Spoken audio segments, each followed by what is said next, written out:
Student, ये बेटा आपके class 9th chapter 12 heroes formula के क्वेश्चन हैं। आप ध्यान से देखें, एमसीक्यू हैं सभी। आपका पहला क्वेश्चन है, पहले क्वेश्चन में दिया गया है each equal side of an isosceles triangle is x centimetre, it's area is. तो एरिया निकालने के लिए हमें राइट ट्रायंगल दिया गया है, तो x बेस होगा और x ही हाइट होगी, तो area of triangle 1/2 base into height. तो बेस भी x है, इक्वल साइड है, और हाइट भी x मान लिया हमने, साइड को x मान लिया, तो क्या आ जाएगा x² आ जाएगा। फिर देख लेते हैं, देखिए इसकी आइसोसेलेस है तो दो साइड इक्वल होंगी, और राइट ट्रायंगल है तो एक एंगल 90 डिग्री का होगा, तो दोनों x हैं। तो एरिया ऑफ ट्रायंगल क्या होता है 1/2 बेस इंटू हाइट, जिसमें 90 डिग्री दिया था, तो x इंटू एक्स यानी कि x²/2। अब आगे आता है नेक्स्ट क्वेश्चन नंबर 2। अभी देखेंगे हम क्वेश्चन नंबर 2। क्वेश्चन नंबर 2 में देखते हैं क्या आता है। क्वेश्चन नंबर 2 देखिए, the length of the side of triangle 5x 5x 8x, the area of triangle is. हमें एरिया फाइंड करना है और हमें साइड दिया है 5x 5x एंड 8x। तो हमने हीरोज फार्मूला पढ़ा है, तो s निकालेंगे। s होता है a + b + c/2 यानी कि 5x + 5x + 8x/2। 5 5 10 और 8 18x/2, तो इस तरह से s आया 9x। अब एरिया ऑफ ट्रायंगल का फॉर्मूला होता है s into s minus a, s minus b, s minus c.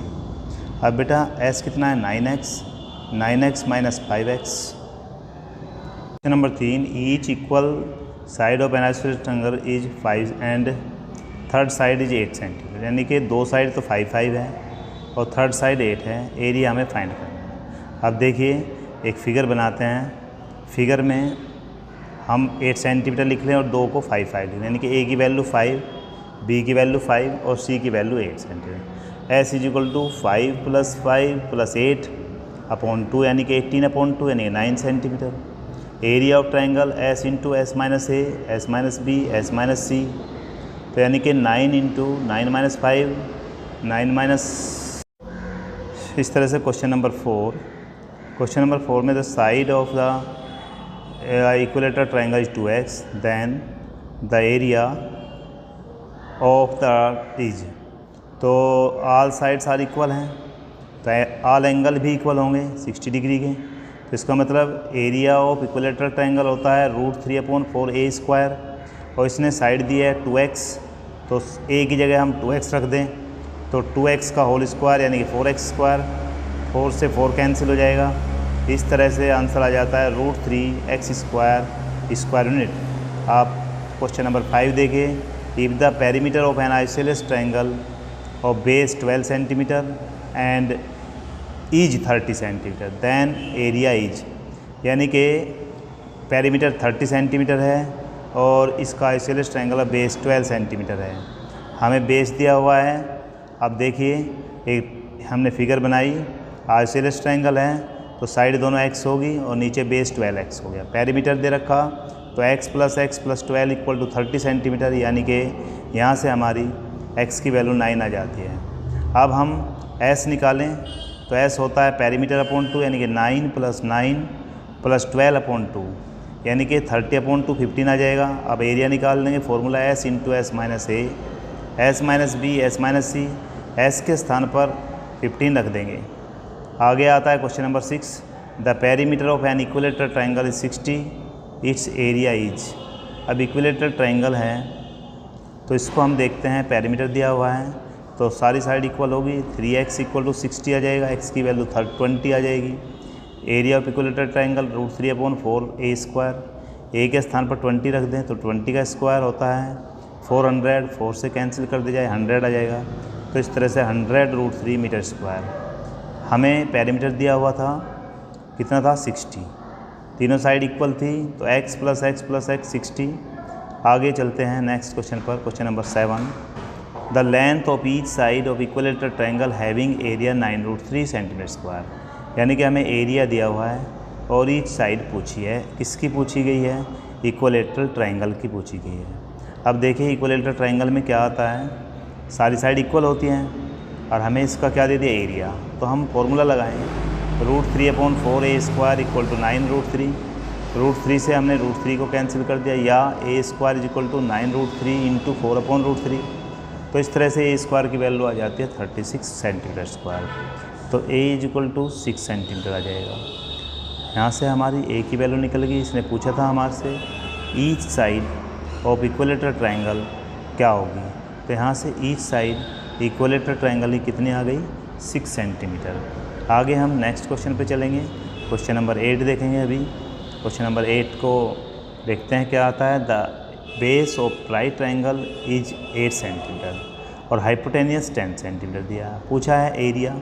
अब एरिया निकालने के लिए हमें क्या चाहिएगा, एक बार देखते हैं इसका सॉल्यूशन। पहले आप खुद करिए, पहले आप सोल्व करके देखिए, अब फिर इसका आंसर देखते हैं। राइट ट्रायंगल है और राइट ट्रायंगल में देखिए बेस 8 है और इसका हाइपोटेनियस 10 है। हमें पता है हाइपोटेनियस यानी पाइथागोरस से AC² = AB² + BC², यानी कि 10² = AB² + 8²। इस तरह से AB की वैल्यू हमारी 36² यानी 6 सेंटीमीटर और area of triangle 1/2 base into height, यानी कि 2 से काटा तो क्या आएगा 4 और 4 से काट दिया तो 6 आ जाएगा। 6 और 6 4 जा कितना होगा 24। तो इसका आंसर कौन सा होगा 24, यानी कि फर्स्ट ऑप्शन सही है। हमें ध्यान रखना जब भी हाइपोटेनस दी हुई है या बेस दिया हुआ है, हमें एल्टीट्यूड निकालने या हमें अब क्वेश्चन नंबर 9 देखते हैं। N isosceles right triangle has area 8 centimetre square. हमें हाइपोटेनस बतानी है, यानी कि क्वेश्चन क्या है, राइट ट्रायंगल है और आइसोसेलियस है। तो इसका मीन्स ये होगा दो साइड क्या होंगी, इक्वल होंगी। और राइट ट्रायंगल की जब दो साइड इक्वल होंगी तो देखते हैं। अभी देखिए x और x मान लिया। अब एरिया 8 सेंटीमीटर स्क्वायर है। ये होता है 1/2 बेस इंटू हाइट, यानी 1/2 x इंटू एक्स, यानी कि x² /2 = 8, x² = 16, यानी कि x की वैल्यू 4। यूजिंग पाइथागोरस हाइपोटेनस का स्क्वायर इक्वल टू परपेंडिकुलर का स्क्वायर प्लस बेस का स्क्वायर। तो हाइपोटेनस का स्क्वायर इक्वल टू 4 का स्क्वायर प्लस 4 का स्क्वायर, यानी कि 16 + 16, यानी कि हाइपोटेनस का square equal to 32 centimetre square. तो हाइपोटेनस क्या आ जाएगा 4, 16 2 जा कर लीजिए, 16 का स्क्वायर रूट करेंगे तो 4 आ जाएगा, 2 स्क्वायर रूट में ही रहेगा। तो इसका मीन्स ये हुआ हाइपोटेनस कितनी आ गई 4√2 सेंटीमीटर। तो हमें पूछा गया था इसका हाइपोटेनस, तो हमने क्वेश्चन नंबर 9 की हाइपोटेनस फाइंड कर दी। अब आगे चलते हैं क्वेश्चन नंबर 10 पर। आप देखिए क्वेश्चन नंबर 10 में है if the altitude of an equilateral triangle is √12 then its area is equal to. तो इक्विलेटरल ट्रायंगल का एल्टीट्यूड 12 है, √12 है। तो इक्विलेटरल ट्रायंगल का देखिए हम करते हैं, एल्टीट्यूड ऑफ इक्विलेटरल ट्रायंगल दिया हुआ है।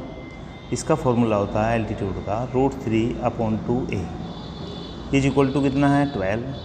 हम a इज इक्वल टू निकालें √12 × 2/√3। √3 से √12 को काटे तो √4 आ जाएगा, √4 का √2 2 × 2, यानी कि क्या आ गया a की वैल्यू 4 सेंटीमीटर। अब एरिया ऑफ इक्विलेटरल ट्रायंगल का हमें पता है √3/4 a² होता है और a की वैल्यू क्या है 4, तो 4 का स्क्वायर 16 और 4 4 जा 16, यानी कि आंसर बन जाएगा 4√3 सेंटीमीटर स्क्वायर।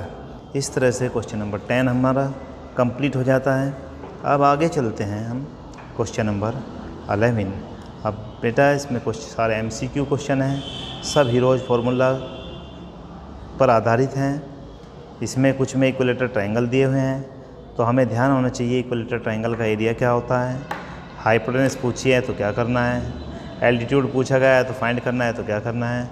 अब हम देखते हैं question number 11। The perimeter percentage increase the area of triangle if each side is double. यदि ट्रायंगल की प्रत्येक साइड को डबल कर दिया जाए तो उसके परसेंटेज इंक्रीज इन एरिया, तो इसका एरिया कितने % बढ़ जाएगा। अब बिल्कुल सीधा सा क्वेश्चन है, हमने प्रत्येक साइड को डबल किया है। देखिए शुरू में कुछ गलत हो रहा है, ऐसे ना करके हम जहाँ पे क्रॉस किया गया उसे छोड़ दीजिए। अब एरिया ऑफ इक्विलेटरल ट्रायंगल का फॉर्मूला था √3/4a²। अब a को हमने डबल कर दिया तो कितना हो गया, a की जगह 2a रख दें तो √3/4 × 4a², यानी कि √3 ए स्क्वायर। तो अब देखते हैं हम कितना एरिया इंक्रीज हुआ है। इंक्रीज इन एरिया, अब √3a² में से पहले कितना था, √3/4a²। जब माइनस करेंगे तो 4√3a² माइनस √3a², यानी कि 4√3 में से एक √3 जाएगा तो 3√3/4a²। तो परसेंटेज इंक्रीज जितना बढ़ा है उसको ऊपर रख दिया, √3/4a² अपॉन √3/4a² इंटू 100। 3/4 से √3/4 कट जाएगा, a² से a² और 300 परसेंटेज आ जाएगी। अब 12 क्वेश्चन को देखते हैं। The area of triangle 5, the side of triangle 5, 12 और 13 है, तो length of the perpendicular from the opposite vertices of longest side. तो लॉन्गेस्ट कौन सी है इसमें, 5, 12 और 13 में लॉन्गेस्ट है 13। तो देखिए हमने 13 को नीचे बना दिया, 5 और 12 लिख दिया। हमें क्या निकालनी है, ये जो इसके ऊपर हमने एल्टीट्यूड बनाया है ये निकालना है, हाइट। पहले एक काम करिए, इसका एरिया निकालिए।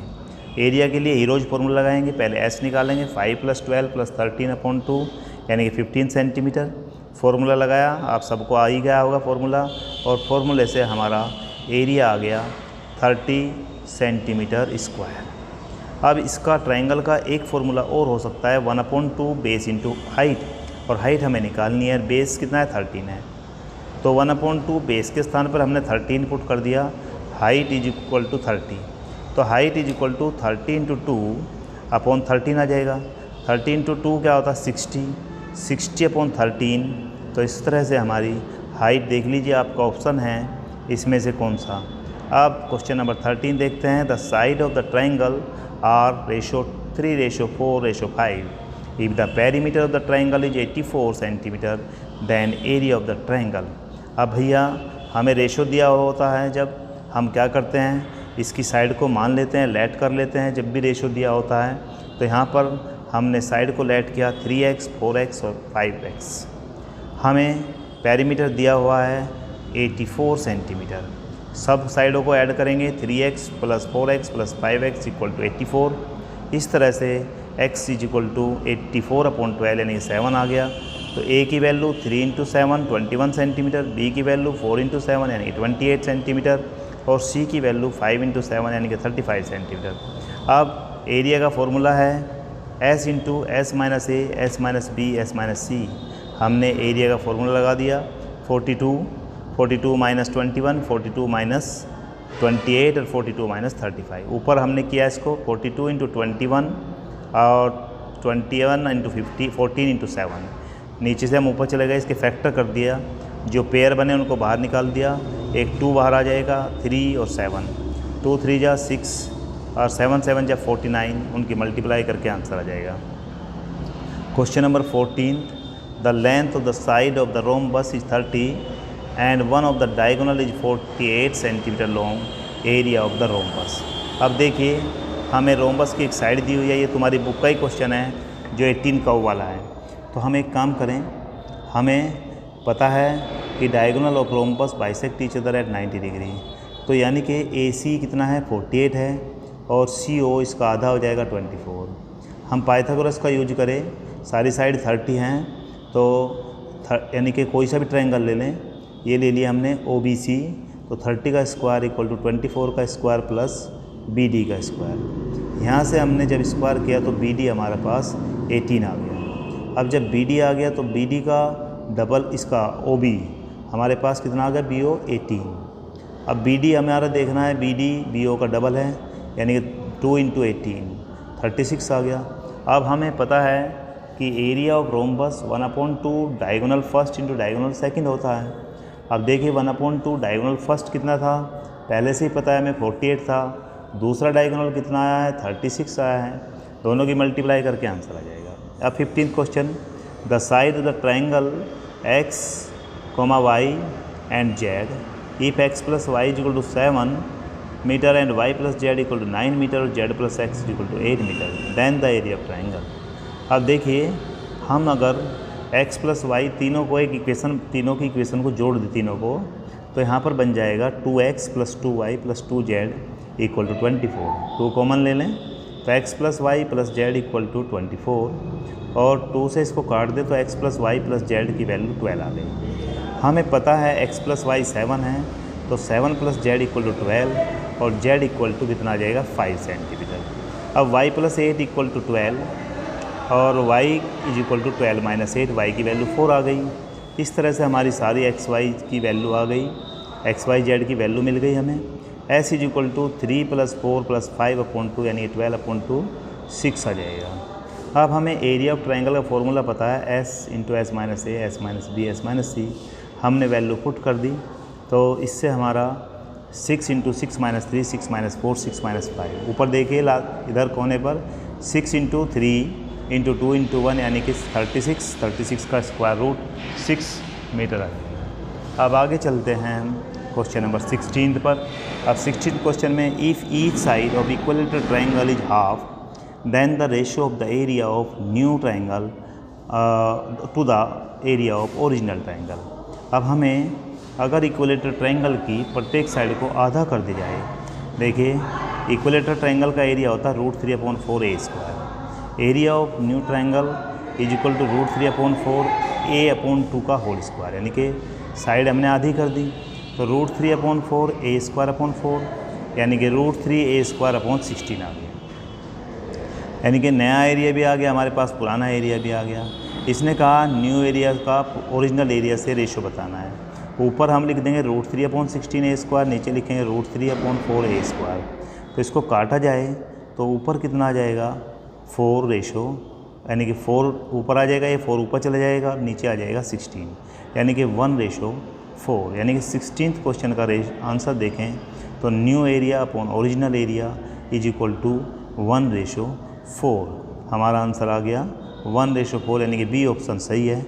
अब question number 17, if the area of equilateral triangle दिया हुआ है 16√3 cm², then the perimeter of the triangle is, perimeter पूछा गया है।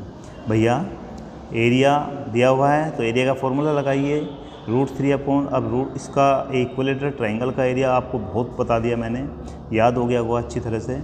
√3/4a² = 16√3, यानी कि a² = 16√3 × 4/√3।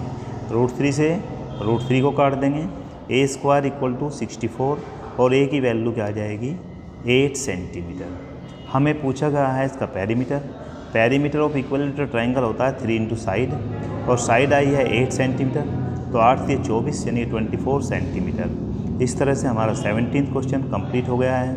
अब हम क्वेश्चन नंबर 18 की बात करते हैं। क्वेश्चन 18 में हमें दिया हुआ क्या है, हमारे 3 क्वेश्चन बचे हैं, 18, 19 और 20। बहुत इंपॉर्टेंट क्वेश्चन है, सारे MCQ आएंगे आपके एग्ज़ाम में, तो आपको MCQ क्वेश्चन तैयार करने ही होंगे। तो अभी आप देखते हैं आगे क्वेश्चन नंबर 18।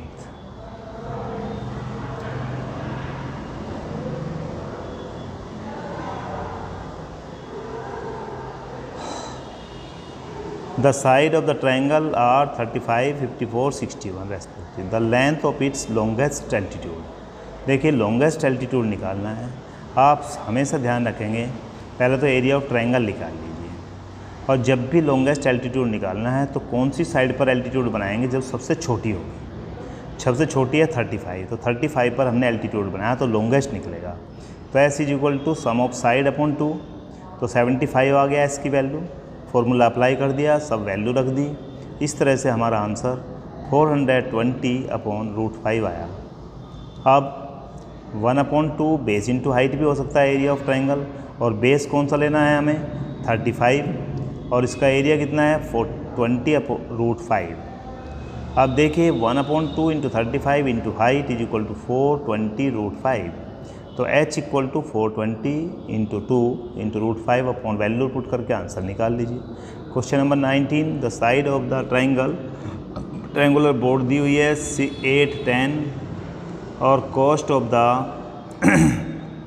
इसकी कॉस्ट दी हुई है हमें किस रेट से 9 पैसे पर सेंटीमीटर स्क्वायर से। तो हम इसका सीधी सी बात है s निकालें तो 24/12 आ गया। एरिया निकाल दें s × s - a, s - b, s - c से। तो हमारा इस तरह से वैल्यू पुट करते गए और पेयर में से एक एक वैल्यू बाहर निकाली, 24 सेंटीमीटर आ गया। अब कॉस्ट ऑफ द पेंटिंग 9 पैसे थे तो 9/100 कर दिया, रुपए बना दिए। 24 × 9/100 24 को 9 से जब डिवाइड करेंगे तो 9 से मल्टीप्लाई करेंगे तो 216/100, यानी कि आंसर आ जाता है 2.16 रुपीज़। आपका आंसर बी है 2.16। अब 20 question last. The semi perimeter of triangle having length of its side is 20, centimetre 15 और 9। तो सेमी पेरीमीटर का मतलब एस निकालना है हमें। बहुत छोटा सा क्वेश्चन है। एस आपने बहुत सारे क्वेश्चनों में निकाल दिया। एस इक्वल टू क्या हो जाएगा 20 + 15 + 9.2 यानी कि 44/2 यानी कि 22 सेंटीमीटर। इस तरह से हमारे 22 क्वेश्चन कंप्लीट हो जाते हैं। आप सभी इनको क्वेश्चनों कॉपी पर करिए, सब बिल्कुल अच्छी तरह समझ के करिए। पहले चैप्टर को करिए फिर क्वेश्चन करिए, आपको सब समझ में आएंगे और आपके एग्ज़ाम के लिए वेरी वेरी इंपॉर्टेंट है, मोस्ट इम्पॉर्टेंट क्वेश्चन का सेट है। ऐसे ही हम आगे भी और क्वेश्चनों का सेट आपको देंगे। आप पहले क्वेश्चन देखिए, उसको सोल्व कीजिए। सोल्व करने के बाद जब आपका आंसर आ जाए तो देखिए हमारा ठीक है नहीं है, क्योंकि मैंने सब सॉल्यूशन भी दिए हुए हैं। इस तरह से आप अपने आप को परफेक्ट बनाइए। थैंक यू बेटा।